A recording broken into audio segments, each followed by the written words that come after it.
DYFI Mundur മൂന്നാം മേഖലാ committee വാർഷിക സമ്മേളനം നടന്നു. കേന്ദ്ര കമ്മിറ്റി അംഗം VP സാനു സമ്മേളനം ഉദ്ഘാടനം ചെയ്തു.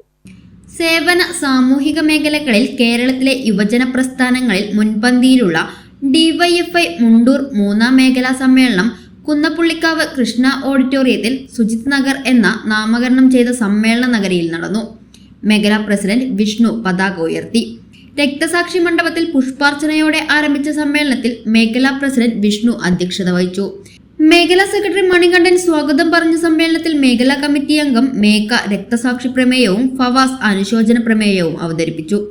DYFI block committee president Sulfikar, joint secretary Pradeep, block committee അംഗം ഐശ്വര്യ, മുണ്ടൂർ പഞ്ചായത്ത് വൈസ് പ്രസിഡന്റ് ശിവദാസൻ തുടങ്ങിയവർ അഭിവാദ്യം അർപ്പിച്ച് സംസാരിച്ചു.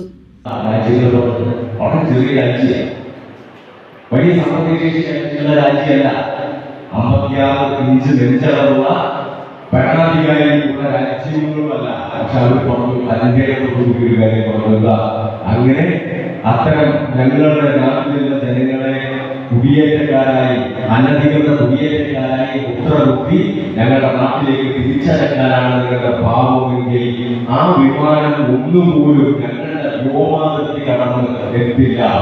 ഞങ്ങളുടെ വ്യോമാതിർത്തിയിലേക്ക് ആ വിമാനങ്ങൾക്കൊന്നും ഞങ്ങൾ അനുമതി തരില്ല എന്ന് തന്റേടത്തോടുകൂടി പറഞ്ഞു. അപ്പോൾ ലോകത്തിലെ ഏറ്റവും വലിയ മൂന്നാമത്തെ സാമ്പത്തിക ശക്തിയാണ്, ഇപ്പോൾ 4ാം മുന്നിലേക്ക് നീങ്ങുന്നു എന്നൊക്കെ ദിനം പ്രതി എന്നോണം നരേന്ദ്രമോദി അവകാശപ്പെടുന്ന ഇന്ത്യയിലേക്ക് അത്തരം വിമാനങ്ങളൊന്നും 25-26 മണിക്കൂർ നേരം കയ്യിലും കാലിലും വിലങ്ങുകളാൽ ബന്ധിക്കപ്പെട്ട് ഇരിക്കാനോ കിടക്കാനോ പോലും പറ്റാത്ത സൈനിക വിമാനത്തിൽ കൃത്യമായി ഭക്ഷണം പോലും ഇല്ലാതെ അവർ കൊണ്ടുവന്നു.